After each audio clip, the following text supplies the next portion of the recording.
пайк шудӣ бар хондони ҳамаи онҳое ки мунтазири нашри дигари то истгоҳ буданд. Ин навбатам истгоҳи мо хос аст, ба шакли дигар аст. Дар нақлиёти шахсии худи ҳамсӯҳбатамон аст.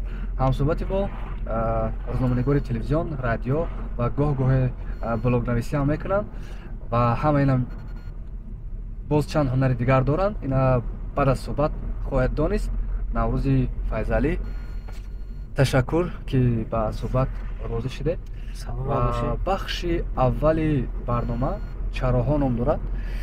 Чанд савол аст ки ҷавобаш бояд кӯтоҳ бошад, то як ҷумла. Хоб, чаро касону чизҳои аз даст рафта қадру қимат пайдо мекунанд? мисли ҳамон аст ки як нафар вақте ки мефаҳмад ки як нафари дигар модараш аз даст додааст, якам ғамгин мешавад. Масалан бо ҳамин ба қавле бо ҳамин дигар аз паи шодиҳоу корубори зиндагӣ мешавад. А вақте ки модари худш аз даст медиҳад ва мебинем ки вай ҳис дигар аст, яъне ғам дигар аст, дард дигар аст. мисли ҳамин аст. чаро мард аз ҳамон чиз бояд тарсад, натарсад? Аз ҳамон чиз бояд натарсад? аз ҳамон чиз бояд натарсад. умуман аз мушкилиҳои зиндагӣ, аз ҳар чизе ки бо мо рух медиҳад бояд мо натарсем. Барои агар тарсидем, маълум аст ки дигар бой додем дар зиндагӣ ва чанд қадами дигар шояд то оне ки зиндагӣ ҳаст бозам мо натавонем пеш рафта. аз саволи додатон пушаймон шудед. Чӣ савол буд ва чаро? аз ягон саволи додаам агар вобаста ба меҳмонҳо бигӯям шумо, ман пушаймон нашудам, барое ки пеш аз он ки ман суол медиҳам чанд маротиба аввал фикр мекунам ки чӣ савол бояд бидиҳам ва суоли ман дардхӯр ҳаст ё ин ки масалан муҳим ҳаст ё нест. мушкилии имрӯзаи одамҳо кадом аст ва чаро бартараф нашудааст? ду мушкилӣ бисёр ҷиддӣ дорем. камсаводӣ, бесаводӣ бигам шояд иштибоҳи бузург шавад. камсаводӣ ва надоштани маблағ. ва надоштани маблағ аз ҳисоби ҳамин камсаводӣ аст. чаро барои баробарии марду зан ҳамеша талош мекунанд, вале мебинем ки тақрибан ин кор шуданӣ нест. яъне зан бо мард баробар шуда наметавонад. мо мардуми суннатӣ ҳастем. хоҳу нохоҳ қимати мард якам болотар аз зан аст. вале ман фикр мекунам ки баробар будани зану мард ин дар сиёсат кардану масалан ҷангу ё ин ки масалан таҳқиру ин чизо нест дар зиндагӣ. баробар ба сухан, баробар ба зиндагии шоиста, баробар ба тарбияи дурусти ҳамдигар, баробар ба хушбахтӣ. чаро одамҳо бахиланд? ҷомеаи мо як камбудии бисёр муҳим дорад. пешравии як нафарро дидан намехоҳанд ва дидан натавонистани як нафар боиси ҳасуд ва бахилӣ мешавад. барои чӣ ҳамин хел аст? яъне чаро пешравии як каса дида наметавонанд ва бахилӣ мекунанд ва ҳар коре ки яъне дастгирӣ карда наметавонанд, вале кӯшиш мекунанд ки пешпо зананд. вақте ки як ҳунар надорӣ ки масалан дар зиндагӣ муваффақ мешавӣ, аз муваффақ шудани дигарҳо ҳасуду бахилӣ мекунӣ ки инам ҳунар аст. чӣ чиз инсонҳоро бадбахт мекунад ва чаро? чӣ чиз инсонҳоро бадбахт мекунад ва чаро? хиёнати ҳамдигар, масалан агар мо дар зиндагӣ бигӯем бадбахт мекунад як нафара, моро бадбахт мекунад он нақшаву ниятҳои баде ки дар сар дорем ва нисбати як нафари дигар оно дар худамон раво намебинем ва ба дигарҳо раво мебинем ки ин сабаби бадбахтии худи мо мешавад, на он нафар. чаро намешавад душман надошт? чаро намешавад душман надошт? барои он ки бедушман зиндагӣ маънӣ надорад. будани душман шахсро таҳрик медиҳад ва агар одами камакак масалан ба ақлу ба донишу яъне бофаҳм бошад, сӯи пеш кӯшиш мекунад ки сӯи пеш ҳаракат бикунад бо доштани душманҳо. киҳо ва чаро суҳбати моро то охир бояд бубинам? ман гуфтам ки шумо ҳамин саволро медиҳед. шояд ягон маслиҳат ё ягон тавсияи хубе метавонанд ба худ бигиранд ва ҳечи ҳам ки натонистанд аз тамошо ҳадақал пушаймон намешаванд. این قسمت دیگر به قول لیمیت نیست و شما برای ما میتونیم روشنیتون درست کنیم و حرکت ادامه بدیم. بشه. ما باید برای اومدیم که ادامهش به فکرم هم میگم اصلا چند مرتبه دیگر شاید میرفتم.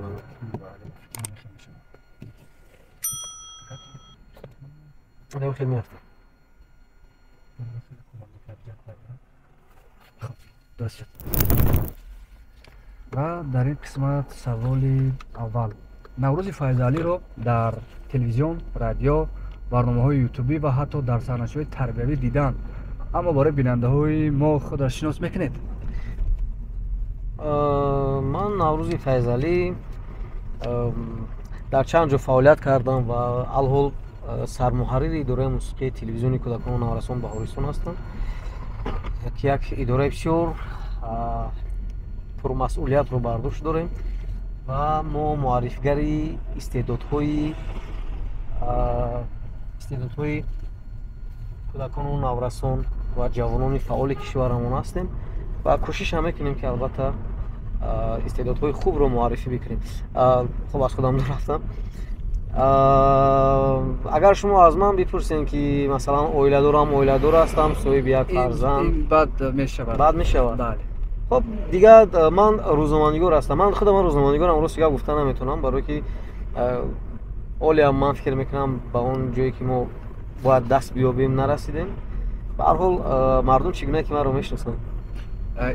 در مسئله که خودتون تا اندازه ژورنالیست حساب نمیکنید، تقریبا 10-12 سال در رادیو و تقریبا همین قدر در تلویزیون فعالیت داره. اینجا ژورنالیست باید چی باشد که بعد خودش اگر که من ژورنالیستم دیگه؟ مثلا ببینید بعضی از چیزهایی هست که ما اون رو شاید نآموختیم، نمیدونیم، یا هستن نفرانی که از ما زیاد تجربه دارن، از ما زیاد مثلا مهنت کردن، زحمت کشیدن و اونا حتی خودشون برای ژورنالیست گفتن، روزنامه‌نگار گفتن، ولی شرم می‌دارن. من چند نفر اونا رو مثال آوردم، نمیتونم که براتون بگم، لیکن نامشون مخفی نگاه می‌داریم. ولی که ما از بعضی از اونا شاید باز کم تجربه تر هستیم، نمیشود گفت که ما یک ژورنالیست حرفه‌ای هستیم. یا اگر زمانش که فرا رسید حتما که شاید ما بعد بگیم که ما این تقریبا باید هر یک نفری که در سمت ژورنالیستیک کار میکند باید تقریبا چقدر فعالیت کند، تجربه آموزد که بعد اعتراف کند، یعنی برای خودش اولتر اصلا اعتراف کند که من ژورنالیستم. فعالیت مهم نیست، مهم تجربه است و مهم اینه که ما با مردم یعنی چگونه برنامه‌ها تهیه میکنیم، با مردم چی داده میتونیم، کدوم مشکلی مردم ما میتونیم که حل بکنیم. یعنی با نتیجه های خوب ما میتونیم که خود رو روزنامه‌نگار بگیم یا ژورنالیست بگیم. یعنی هم تو نمیدونم با دو سه برنامه تلویزیونی و با یک بار دو بار افیر برآمدن و خودنمایی کردن و مثلا سلام دادن و یا آیا میدونه تهیه کردن مثلا نمیشه گفت که ما ژورنالیست هستیم. من خوشبختانه من برنامه‌های زیاد دارم. من برنامه‌های زیاد دارم. من بعضی را در نظر دارم که مثلا آیا میدونید و بعضی چیزی که یعنی دعوای ژورنالیستی دارن واقعا بعضی از نفران با میگن برنامه‌ها. بله. یعنی این خوب نیست. شاید برنامه او را یگان روزنامه‌نگار موفق می‌بیند از خودمون، از بیرون از کشور. اما طرز باید ما مناسبت بکنیم، رفتار بکنیم، که عمل بکنیم که واقعا به همون نامی ژورنالیستی سزاوار باشیم. گفتیم که در تلویزیون، رادیو و کانال یوتیوبی کار میکنید. چی چیز برای همه این کارا شما را نیرو میتید که دستتون به همش میرسه؟ دوست داشتن کسب، دوست داشتن مثلا پیشه انتخاب نموده و دستگیری تماشابین و دستگیری مثلا شنونده و دستگیری هموطنان، توجه مردم اولتر است. من برای اینکه چی برنامه‌ای که من تهیه میکنم مثلا آنونسش در شبکه فیسبوک میگذارم و شما خودتون هم میبینید و همون آنونسی که همون برنامه‌ای که تماشابین زیاد میگیرد، دستگیری زیاد میشود، همون روز برای من اید است، همون روز برای من یک موفقیت است و همون روز برای من روزی خوب است، زیرا که محصول زحمت من یعنی تو نیست که البته با مردم چیزی دهد و مردم تو نیست که از او چیزی به خود بگیرد. سرمایه اداره برنامه موسیقی بودن چگونه است و بیرون از اینجا گفتیم که علاقه 3 سال است که سرمایه اداره موسیقی تلویزیون باوستان. یعنی چگونه است؟ ما مثل یک کارمند هستیم. فقط مسئولیت ما همین است که هم برنامه ها را کم کم نظارت میکنیم، هم بعضی از مسئولیت هایی که یعنی بزرگتر است با ما باور میکنند و اونا ما باید انجام بدهیم و فکر میکنم که البته اینا مثل همون است که وقتی که در خانه یک فرزند کلان است با او اعتماد داری، باور داری و همه کار را دامون بفرمایید، تکیه میکنید با همون. همین مدیران شعبه در نه تنها در تلویزیون باوستان، در دل خود تشکیلات اداره و کارخانه ها، مدیران شعبه، سرداران ریاست، اینا یک برای راهبر اینا یک تکیهگاه و یک شخصانی باوری بخش و با اعتماد باید باشن و چنین هم باید باشد. وقتی که ما اگر این چیزا را نداشته باشیم، وقتی که باوری بخش نباشیم، مثلا از دیگرها کمک اگر فرق کننده نباشیم، مثلا نمیتونیم سرمحرر باشیم، نمیتونیم مدیر یک شعبه باشیم، مثلا مدیر یک ریاست بود. فکر میکنم که همین است. در فیسبوکتان چنین نوشته بودید: خدایار ولیف راهبری است که نمیخواهد یگان کارمندش را از دست دهد. خطا نکنم 7 سال زیادتر در رادیو امروز بودید. چه شد که دستوی از اونجا از کار رفتید؟ اما اهل کارمندو تقریبا به قول کارپردازی کرده. ما دستوی نرفتیم. و چند نفری که مثلا از اونجا رفتن اونا تجربه آموز بودن و شرطنامه هم نداشتن. حتی 1 ماه 2 ماه کار کردن و بعضی از اونها مثلا خب پیسن آمد کار با اونو. بعضی از اونها شاید مثلا هم حقی 1 ماه 2 ماهایی که کار کردن طلب کردن، شاید نمیدونم. خلاصه با این سبب و شخصا خودی من برای چی من یک چیز باید روی راست با تماشاگران شما باید بگم که دلخواه کارخانه مثلا بودجه دارد.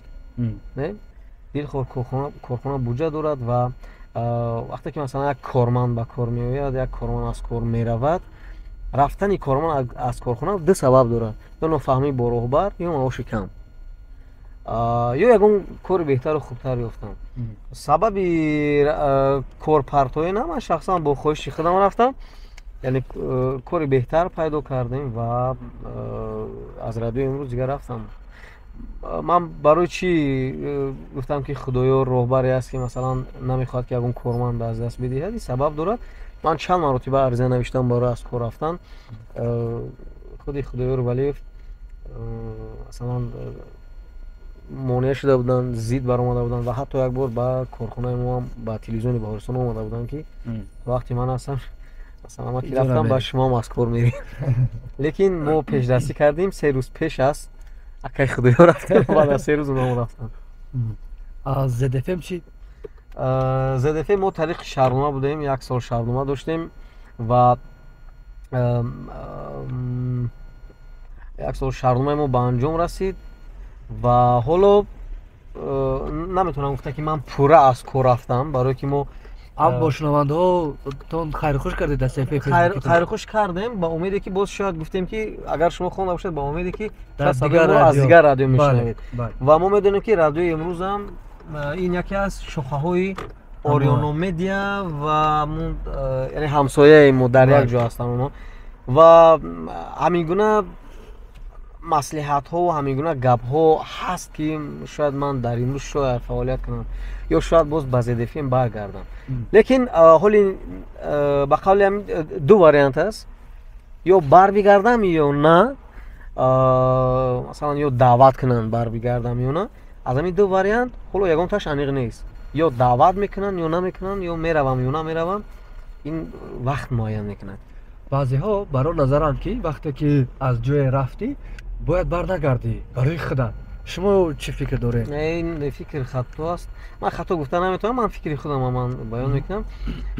برای چی برنگردی؟ مثلا راهبر است، راهبر عوض میشود. اگر مثلا با راهبر یگان مشکلی داشته باشی، مشکلی مالی داشته باشی، شاید مشکلی مالی حل میشود.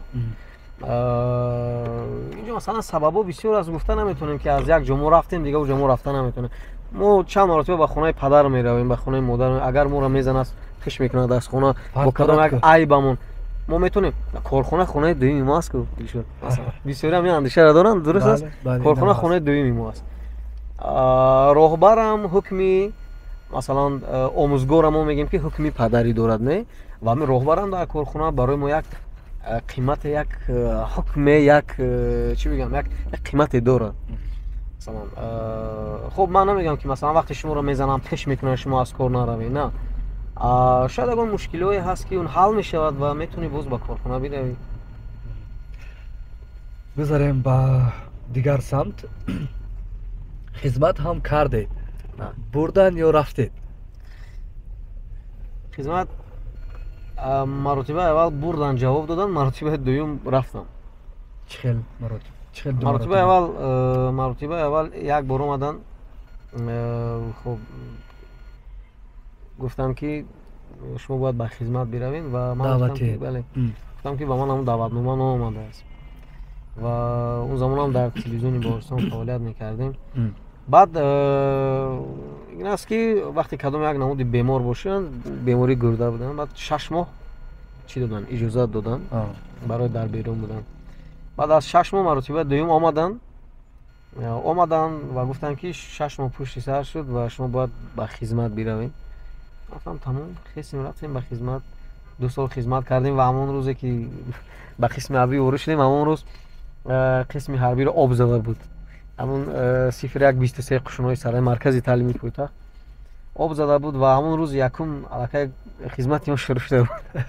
از آب پرتایی و تازه کردن این رو خیلی بود. من در یک عکسی فیسبوکتون دیدم که اونجا خاروخ 28-48 بودم خیلی نوشتگی بود که من همینجا خدمت کردم. شما اونجا خدمت کردین یا در دوشنبه؟ من 6 ماه در مرکز تعلیمی پایتخت بودم در دوشنبه و بعد از 6 ماه مثلا متخصص تیار میشود و جوی روان میشود، جوی واسکنی میشود و مثلا روان میکنن با دیگر اینجا تربیه میکنن با اختصاص ها و بعدا با دیگر قسم حربی تقسیمات میشود سربازان و ما نامی ما در روی خطی همون بچه‌هایی که باید در بدخشان خدمت میکرد یعنی در همونجا بوده است و رفتیم 1.5 سال دیگر ما در همونجا خدمت کردیم.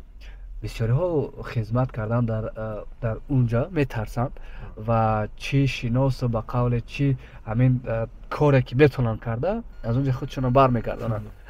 چه خیر بود اونجا برای شما؟ ما یک مخصوصا قشونهای سرحدی جوانان ما یک چیزا کمک مثلا اعتبار نمیدیم. ما بسیارتر با گفته های عمل میکنیم که از زبان مردم میشنویم و همون گفته ها از چند سال قبلتر است. مثلا بود زمان میگفتن که در قسم های حربی میزنن یعنی این سخن معلوم است که 10-15-20 سال پیش بود. شاید بود اینکه بود این کار کردن نمیشد شاید بود 20 سال پیش.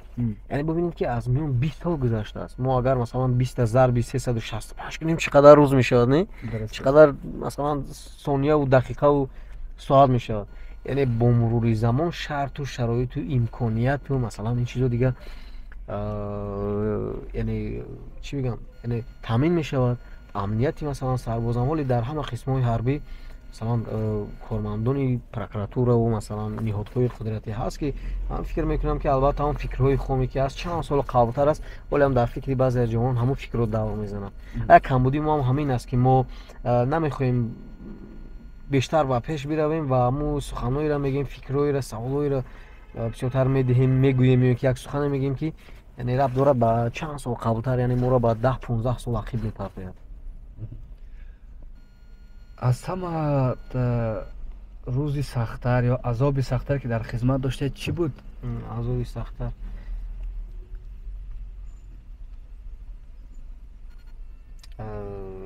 روزی سخت‌تری که در خدمت داشتیم همون روزی که من از قسم حربی یعنی خدمت تمام کردم از قسم حربی بیرون شدیم و همون روزی که سربازان برای برآمده رفتن من از قسم حربی گیره میکردن.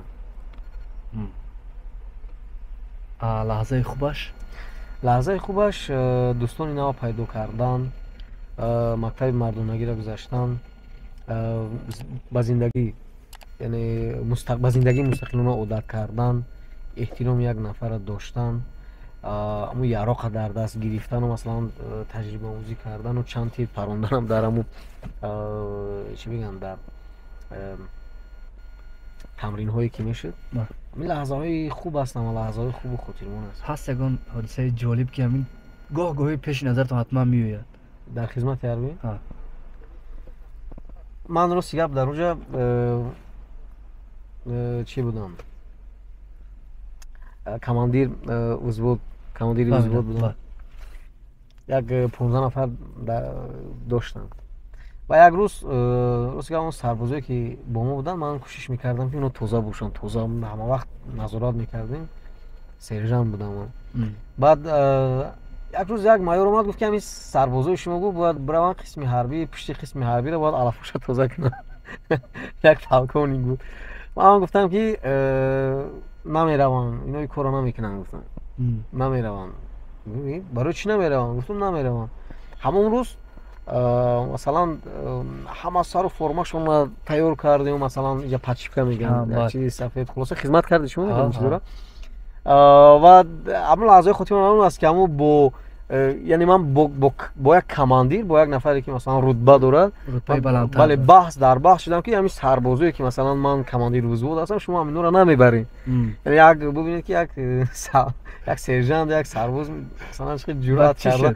Ман фикр мекунам ки оли ман кора чӣ ба кардам ин кора, масалан як сарбоз бо як полковник шумо масалан ҳеҷ танбеҳ нашуд охир? Танбеҳ ваъда кардан ки 15 шабона рӯз бояд гавбах биравӣ, лекин корои фаъолнадиҳӣ гузаронидан ва гуфтанд ки сарбози шуҷоъ асту, сарбози масалан дар корҳои ҷамъиятӣ фаъол аст. Унҷа тоза шуд ё не бад? Тоза шуда, аммо бо дигар рӯтам. Вале шумо дар гаптон истодед. Бале.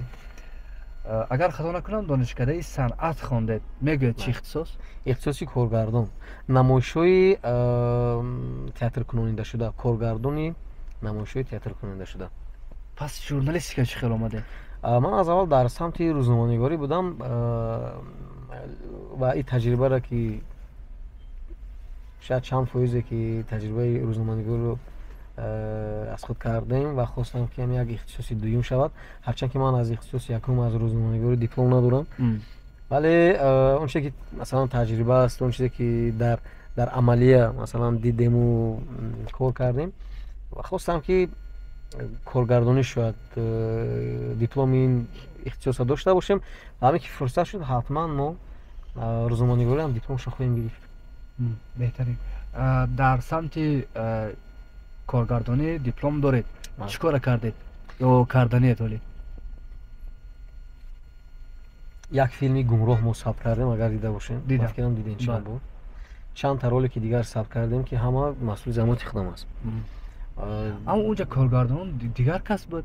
Шумо муаллиф таҳиягар будед? Дар гумроҳ муаллифи сценария худам ҳастам. Ман чанд корро дар онҷа ман анҷом додам.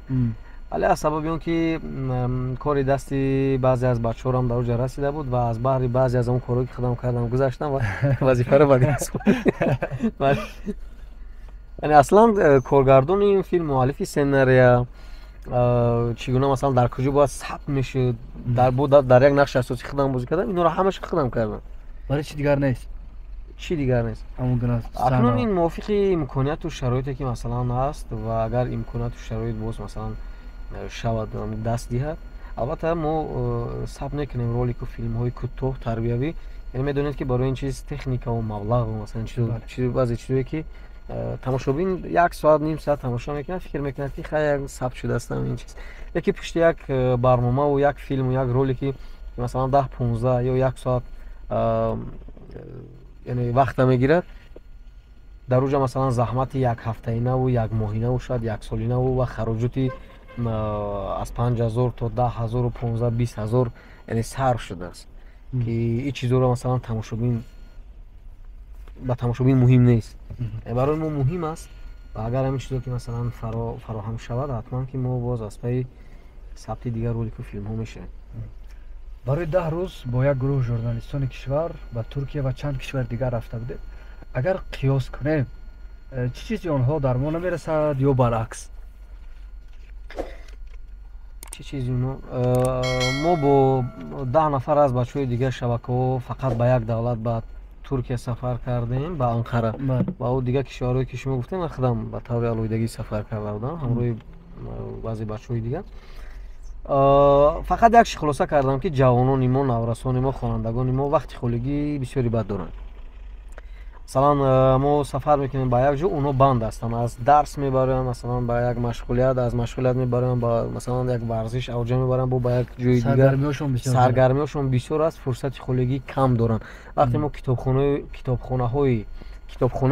مثلا انقره رفتیم، شهر انقره ترکیه، شماره زیادی خوانندگان را در اونجا مشاهده کردیم. خوانندگان حتی صحبت کردن در کتابخونه وقتی از درآمدگاه میدروی، یک نفر مسئول است تو باید خاموش بایستی، دیگه صحبت نکنی. و در اونجا هر یک آشیانه یعنی جدا شده است. مثلا آشیانه اول برای مردم ترکیه، آشیانه دوم برای مردم قزاقستان، گوشه سوم برای مردم ازبکستان، گوشه چهارم و ما خوشبختانه گوشه تاجیکستان رو پیدا کردیم. متاسفانه یگان کتاب‌های خوبی تاجیکی را پیدا نکردیم که مثلا مطالعه کنیم. گوشه تاجیکی بودن، شماره کتاب‌ها بی‌نهایت کم و هم کتاب‌هایی که نه آنقدر مثلا به درخور بودن. باز چی هست سفر 10 روزه؟ سفر 10 روزه مردمی دیگه مملکت‌ها بسیار عرف و عادت و عنعنه و چیزی که دارن بسیار از اون خودشون بسیار خوب احترام میکنن، ارج میگذارن و برای یک سیاحی که مثلا میرود خوب نشان میدهند. و ما یک ویدیو دیگر هم هست در من که مثلا یک مغازه دارم، اون مغازه پر از اون مسئول زحمتی مثلا کاری دستی هنرمندان مردم ترکیه بود. یکی متاسفانه ما وقتی به اون مکان سیاحی خودمون میرویم، ما میگن مغازه ها و میگن چی میگن گالری میگن، چی میگن، اما چی را نمیبینیم که شاید بله دست ساخت یا که دقت جلب کننده باشد. هست دقت جلب کننده نیست. فقط من در خوجند همین چیزا مشاهده کرده بودم، همینم چند سال پیش بود مشاهده کرده بودم همینا. لیکن حالی فکر میکنم که ما در سمت معرفی فرهنگ و عنعنه و عرف و عادتی که داریم یعنی یک کم مشکلی در همینجا هست.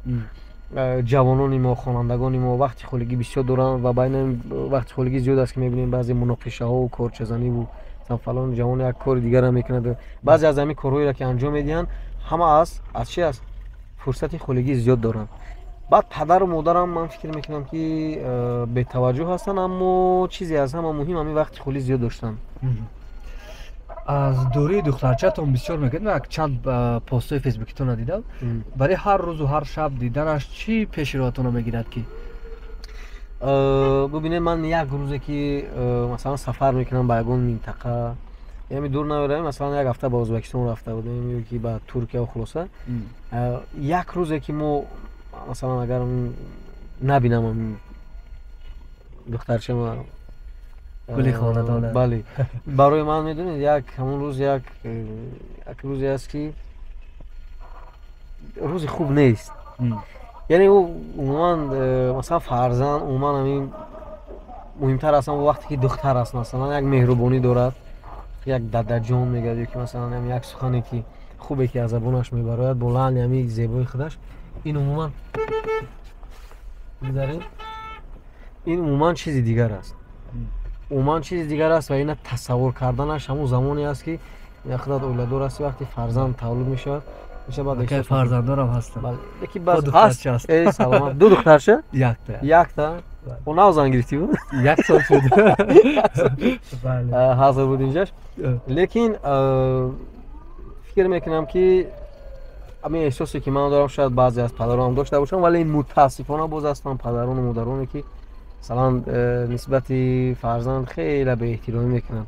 این یک نعمت است، این یک نعمت است و همین نعمت مثلا وقتی که ما داریم هم در تربیتش، هم در مثلا رفتار و گفتار و هم در خصوصا همه جهت ما باید دقت بدهیم، اهمیت بدهیم، باید دوست بداریم. اخی مثلا من دلشد اگر شما را با چشم نیک نگاه بکنم میگم که دلشد تو بچه خوبی، که مثلا بچه دانشمندی، اگر به همین نیت مثلا نگاه کنم дар назари ман бисёр як бачаи донишманду бисёр як бачаи хуб менамоӣ масалан як аҳли фаҳм вақте ки натия ба чашми бад нигоҳ мекунем мегӯям дилшод як нафаре аст ки дониш кам дониш аст ё ки савод надорад ё ки масалан аз идаи кор намебарад ё як бачаи хуб нест.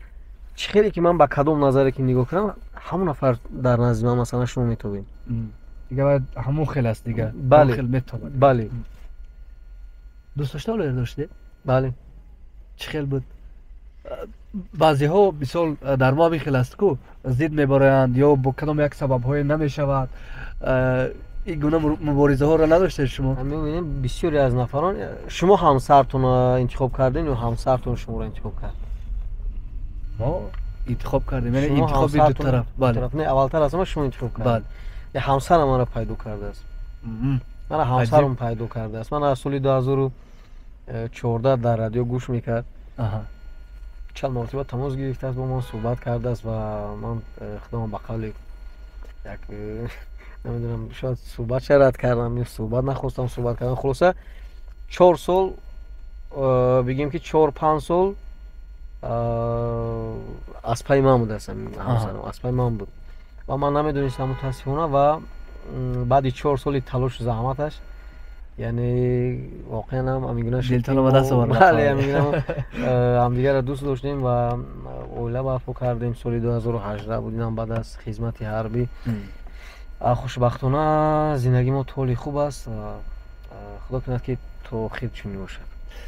аз оила гуфтем аз падару модар бигед аз падару модар мутаассифона ман модара хабар дорам модар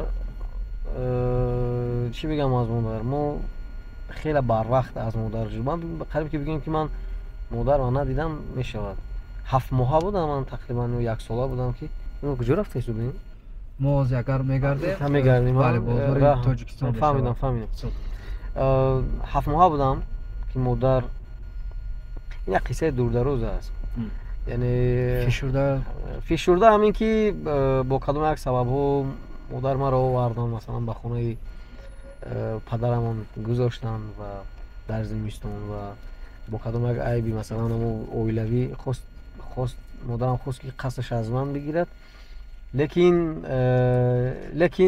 намедонам шояд ба зарараш буд шояд ба манфиаташ буд ки дигар чанд маротибае ки бо ба назди ман омадааст натонистааст ки маро бигирад ҳамроҳаш надодам ба қавлӣ ва маро баъд раҳмати бибиам шумо хабар дорем ба фикрат маро калон карданд чанд сол ва ӯ барои ман ҳакими модариам дошт ва як апаи дигар шумо чӣ мегӯед ман хоҳари падарам аст мо апа мегӯем мо апа мегӯем ва унам барои ман ҳакими модарӣ дорад хулоса дар зиндагии ман як апам ва бибиам раҳмати бибиам барои ман ҳакими модарӣ доштанд. шумо фаҳмидем ки сабаби вақте ки бузург шудем сабабаша фаҳмидем ки барои чӣ ҷудо шудан сабабаш зиёда аст вале ман ба як-ду ҷумла шуморо фаҳмода наметавонам дилшод барои чӣ барое ки ба як-ду ҷумла бигӯям на шумо мефаҳмед на тамошобинон мефаҳманд бале печида аст ва ин аз ор як гапу сухани дигар аст. падар чӣ падар шукри худо ҳастанд мо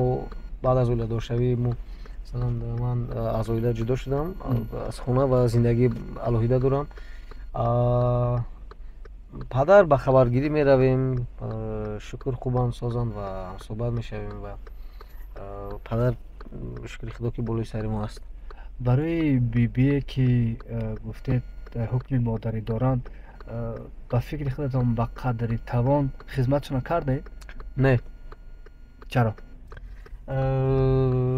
шояд замоне ки бибиам гузаштанд ман бисёр сатҳи зиндагӣ бисёр хуб набуд масалан худам дар иҷора будам ва толиам дар иҷора ҳастам вале он замон маош камтар буд ва як бора аз хона берун шудем яъне ман бо дасти холӣ аз хона берун шудам ба қавле бемаблағ ва шароит як камакак шароити худам хуб набуд ва натонистам ки масалан гоҳ-гоҳе мерафтам хабаргирӣ ягон чӣ мебурдам вале оне ки масалан худам қаноатманд бояд бошам қаноатманд нестам ва ҳолеам ки масалан падарам ки ҳаст масалан ҳолеам ман аз худам қаноатманд нестам ки ман масалан дар як ҳафта 1-2 маротиба намерам масалан падарам хабар намегирам ё ягон чӣ масалан намебарам ба ӯ خلاصه ما در زندگی با قدری نزدیکان میرسیم همون تو زمانی که اونو را از دست ندیم. هرچند که میگیم مثلا نصیحت میکنیم دیگران را یا خب یا اینکه توصیه میدیم یگون نفر، لیکن فکر میکنم که البته خودمون همین عملو را تو قدر کافی انجام نمیدیم. نصیحتگری محتاج نصیحت همین است. بله. بخش سیوم قسمت آخر نام دارد چند حوادث روز و در این بخش سوال اینجاست که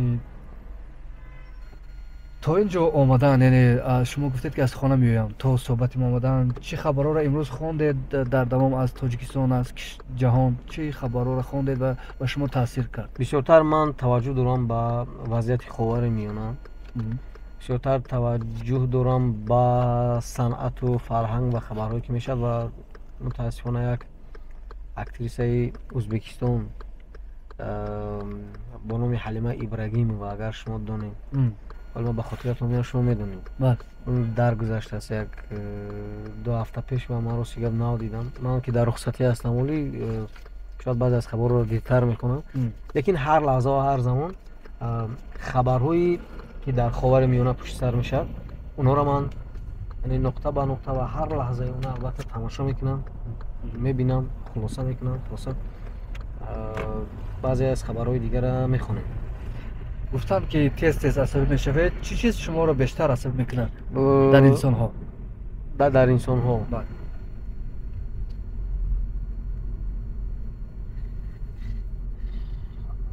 در انسان ها وقتی که مثلا وقتی که پیشروی یک نفر دیگر نمیخواهد، وقتی که مثلا یک پیشروی میکنی، یک چیزی خوب میکنی، با قدری زحمت و مهنت یک نفر نمیرسد، خو مثلا در اویله باشد، خو مثلا در کارخانه باشد، خو مثلا در دل خود جایی که هست، خو یک نفر عموما ببین که با یک نفر خوبی میکنیم و بر عوضش مثلا بدی میبینیم یا یک سخنی بد میشنویم، همین چیز ما را شخصا به حد زیاد عصبی میکنه. امسال فکر میکنم از سالهای گذشته مناقشه های اویلوی بیشتر بود و تا مرگ یکدیگر رسیدن. چی مشکل است اینجا و راه حلش در چی است به فکر شما که این اویله ها تا حد رسیدن که یکدیگرشون با قول کارچشم میزنن؟ بیشتر من درباره عنعنه و عرف و عادت ها گفتم. همین احترام کلان سالان، احترام به پدر و مادر، ارج گذاشتن به مثلا سخنهای بزرگان، همین هم یک عنعنه باید باشه. ما خودمون هم مردم سنتی میگیم. من یک چیز برای شما با یک جمله میخوام پاسخ بدیم، شما خودتون همین چیز فهمیدید شد. ما خودمون هم مردم مسلمان میگیم و مشت در سینه میزنیم که ما مردم مسلمان هستیم. ما دعوای مسلمانی داریم ولی دیگر کشورها، مثلا کشورهایی که پیش رفتن، بسیارتر با مثلا بسیارتر با چی بگم، یک دقیقه من ماشینمون هم بعد صحبت کنیم باز چند دقیقه دیگه. خب گفته هایی که مثلا در اسلام است و گفته هایی که مثلا در کتاب قرآن است، ما دعوای مسلمان داریم لیکن همه گفته ها را، همه توصیه ها را دیگران انجام میدن. ببینیم مردم مثلا روس، مردم اروپا چگونه پیش رفتن، چگونه مثلا اختراع دارن، چگونه مثلا فهمش دارن، چگونه زندگی دارن، چگونه برکت دارن و چگونه ذخیره میکنن. ببین مقایسه کنیم با خودمون. مثلا من میگم نداریم، هست مثلا ذخیره بعضی از نفران، لیکن قسم زیادی از ما در زندگی مثلا سخن خوب و مثلا یک دیگر فهمی و مثلا این چیزا رو ما صرف نظر میکنیم، فکر میکنیم که همه چی مثلا در پول است و همه چی میشه با گندگی و با سخن دغل و یعنی با قبیح گفتن و با این چیز میتونیم ما به دست بیاریم، لیکن متاسفانه این گونه نیست. من میخوام که وقتی که ما دعوای مسلمانی داریم، خلاصه گپ به همون گفته هایی که مثلا در اسلام است ما با همون عمل بکنیم. مولانا سرایی نیگینا مقولوا با ایرانیان در یونسکو چی را نشان داد؟ дидед ба фикрам ҳама ҷониби паҳн аст. این معرفی صنعت اصیل مردم تاجیک به جهانیان است. این فرهنگی ما رو مثلا نگینه مقلوبه یک خصلت بسیار خوب دارد. مثلا هر کجایی که می رود اولا به سر و لباس بسیار اهمیت می دهد، با متن و آهنگ چیز بسیار اهمیت می دهد. و در من دیدم میشه با خوری که به قول من خورم گفته میشه، با خوری که نگینه مقلوبه نشان داد در مثلا یکی از دولت‌های اروپایی، اگر خطا نکنم آمریکا بود، بله یونسکو، بله. ما تونستیم بگیم که نگینه مقلوبه با همین برآمد خود توانست سر و لباس صنعت اصیل مردم تاجیک را به جهانیان معرفی کند. یک سوال به من، برای چی مخصوص در همین نشر خواستید که ما رو دعوت بکنید؟ یعنی چی چیز شما رو وادار کرد که ما رو به برنامه دعوت بکنید؟ من تا همین یک چند مدت پیش خبر نداشتم که در صفحه یوتیوبی شما برنامه میکنید و از اون که دیدم که اینجا چند برنامه هست و تجربه زیادی در سمت تلویزیون بودن و کار کردن در رادیو، گفتم که یکی از مهمان‌های ارزنده هست برای صحبت کردن، اندیشه سازنده دارد و بین ما اینقدر صحبت کردیم. یک سالی دیگه ما گفتیم یک سال یواز کنی نمیشه دیر شد. حرف برای امروز آینده ملت، حرف برای امروز آینده ملت، بیاید کوشش کنیم که خوانیم، کوشش کنیم که همدیگر رو احترام بکنیم، کوشش بکنیم یک اختصاصی بسیار خوب انتخاب بکنیم، کوشش بکنیم با پدر و مادر، با همسر و فرزند، با خلق وطن صادقانه خدمت بکنیم. امروز آینده ما فکر میکنم با انجام دادن همین عمل ها بسیار درخشان است، بسیار درخشان خواهد بود، خواهد شد و خواهد ماند. تشکر که تا اینجا صحبت کردین، ما را رساندین به قال به جای کارم. خب امیدوارم که صحبت ما به شما پسند آمد و پند هم گرفتید و اصلا مهمش همین است که عزیزایی که دارید باید اینا قدر کنید، خدمتشان در این زنده بودنشان باید انجام بدید، از پای دانش و همه وقت تلاش بهتر کردن زندگی خودتان و دیگران باشید. تا نشرهای دیگر خود و نزدیکان احتیاط کنید. سلامت باشین.